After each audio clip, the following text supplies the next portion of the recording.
Share ko lang guys kung saan nanalo ng 400,000 cash yung group ng pamangkin ko. Ito nga pala yung Tank Innovator Camp na ginanap sa Novotel Hotel.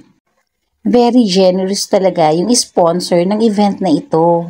Binigyan din nga pala sila ng libreng shirt, bag, cap, and tumbler.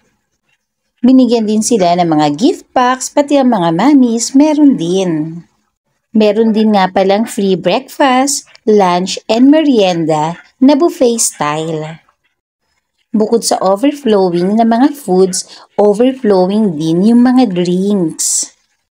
Kaya naman nag-enjoy ng gusto yung mga kids, pati yung mga guardians, super enjoy din.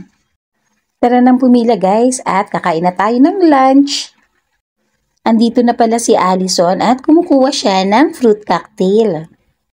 Kumuha din si Bunso ng brownies.